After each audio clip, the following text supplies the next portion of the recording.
Es de noche en Lambayeque. El viento del desierto golpea las 26 pirámides de adobe de Tucumé, ese lugar que los lugareños llaman desde hace siglos Cerro Purgatorio. Bajo la luz tenue de unas linternas, un grupo de arqueólogos y antropólogos baja por una rampa angosta, abierta en medio de una de las huacas. No hablan. Solo se escucha el crujir de la tierra seca bajo sus botas. Frente a ellos, al final del corredor, aparece un muro de adobes compactos. No es un muro cualquiera, es un cierre intencional, como si alguien, hace siglos, hubiera querido encerrar algo allí dentro para siempre. Ese es el inicio del llamado.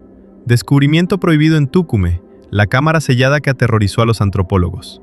Pero para entender por qué esta escena hizo temblar incluso a investigadores acostumbrados a convivir con la muerte, tenemos que retroceder. Tucumé no es un sitio cualquiera. Es un gigantesco complejo prehispánico en la costa norte del Perú, a unos 33 kilómetros de Chiclayo, en el Valle de la Leche. Está formado por decenas de pirámides de adobe alrededor de un cerro rocoso al que todos conocen como Cerro Purgatorio o La Raya, un antiguo lugar de culto que dominó el paisaje y la imaginación de quienes vivieron allí. Este lugar fue, durante siglos, centro de poder político, religioso y ceremonial. Primero de la cultura lambayeque o sicán, luego de los chimú y finalmente de los incas, hasta la llegada de los españoles en el siglo XVI. Las pirámides no son pequeñas. Algunas superan los 30 o 40 metros de altura, y se calcula que para construir las mayores se necesitaron más de 130 millones de adobes secados al sol. Muchas funcionaban como plataformas y palacios para la élite, con templos en la parte superior, patios, almacenes y corredores que conectaban zonas administrativas, residenciales y rituales.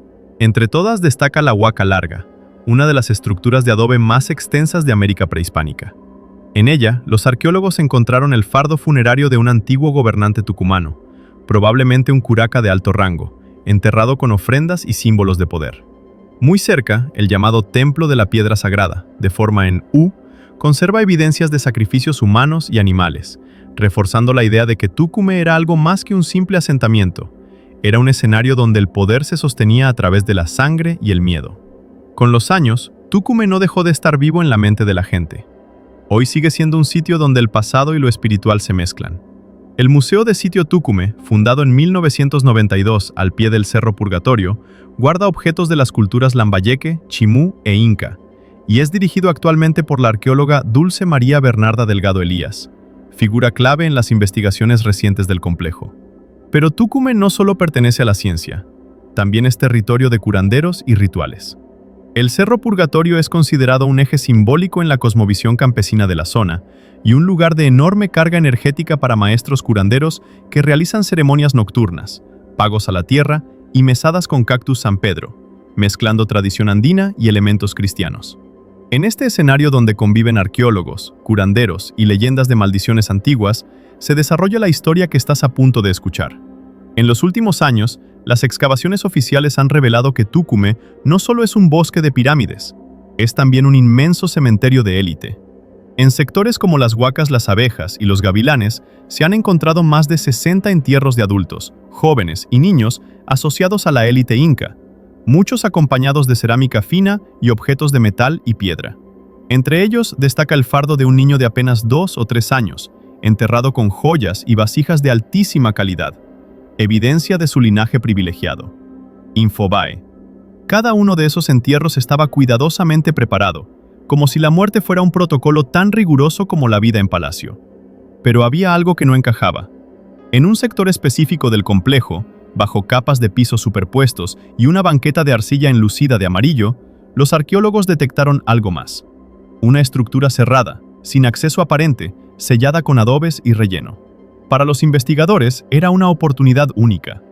Para los habitantes locales y algunos curanderos, en cambio, aquello era otra cosa, una cámara que jamás debió abrirse. La historia cuenta que el acceso no se reveló con un gran portal, sino con detalles casi invisibles. Mientras el equipo limpiaba un sector de Huaca Los Gavilanes, notaron un patrón extraño en el piso. Una especie de banqueta alargada, con varios niveles de piso superpuestos, construidos uno sobre otro, como si alguien hubiera querido esconder algo bajo capas de tiempo. Junto a ello, aparecieron bloques de arcilla enlucida de amarillo, con relieves fragmentados que sugerían una arquitectura distinta a la que se veía en la superficie. Ese tipo de construcción, pisos que se rehacen, banquetas que se alargan, muros que se rellenan, Es típico de las remodelaciones rituales, cuando un espacio deja de usarse y se sella de forma simbólica o definitiva.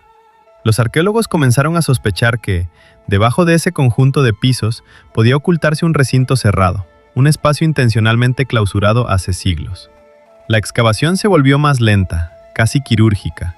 Primero retiraron los pisos superiores, luego la banqueta, después un relleno compactado de adobes y tierra.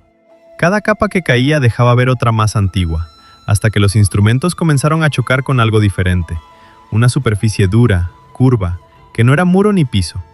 Cuando limpiaron con cuidado, apareció la silueta inconfundible de un fardo funerario, envuelto en textiles endurecidos por el tiempo. No estaba solo. Poco a poco, el equipo identificó varios paquetes funerarios más, apilados en ese espacio mínimo, como si los hubieran acomodado con precisión para aprovechar cada centímetro de la cámara. Lo que habían descubierto no era una simple tumba. Era, en la práctica, una cámara sellada, un recinto funerario de élite cerrado y oculto dentro de la pirámide. El silencio en ese momento fue absoluto. Muchos de los antropólogos presentes estaban acostumbrados a ver restos humanos, pero la escena tenía algo diferente. La cámara no mostraba señales de haber sido violada por huaqueros. No había golpes ni túneles de saqueo. Estaba intacta. Los fardos parecían dormir en su posición original, como si nadie los hubiera perturbado desde el último ritual realizado allí hace más de 500 años. Entre esos fardos, cuenta el informe oficial, destacaba el de un niño de élite, de 2 o 3 años, acompañado por cerámica fina y joyas de piedra, madera y metal, elementos que solo se reservaban para personajes de alto rango. La directora del Museo de Sitio Tucumé, Bernarda Delgado Elías, explicó que este entierro era clave para entender el patrón funerario del lugar y el rol simbólico de la niñez dentro de la élite inca en Tucumé. El análisis de los restos fue encargado a la antropóloga física Marla Toin, especialista en contextos funerarios andinos, quien desde 2001 estudia las evidencias bioarqueológicas de Tucumé. Sus estudios ayudan a reconstruir no solo cómo murieron estos individuos, sino también cómo vivieron, qué comían, qué enfermedades padecían y qué tipo de rituales acompañaron sus cuerpos al momento del entierro. Para la ciencia, la cámara sellada era una mina de información. Pero, a nivel humano, había algo profundamente inquietante. Imagina estar allí, bajo toneladas de adobe, en un espacio cerrado, rodeado de restos de niños y adultos de élite, sabiendo que muchos de ellos quizás fueron sacrificados para acompañar a un gobernante al más allá. ¿Sabes que, a pocos metros, en el Templo de la Piedra Sagrada, se han encontrado evidencias de sacrificios humanos y animales, ofrendas y símbolos de poder? Y ahora tú eres la primera persona en siglos en respirar ese aire atrapado, en ver esos rostros convertidos en cráneos, en tocar esos textiles endurecidos por el tiempo. No es casual que para algunos miembros del equipo el hallazgo haya sido descrito como aterrador. No por fantasmas que salen de las paredes, sino por una sensación más profunda, la de ser testigo de un pacto antiguo entre poder, muerte y miedo. Afuera, en la superficie, los curanderos se siguen reuniendo en las faldas del Cerro Purgatorio para sus noches de curanderismo. Realizan pagos a la tierra, invocan fuerzas antiguas y hablan de lugares que no deben tocarse dentro del complejo.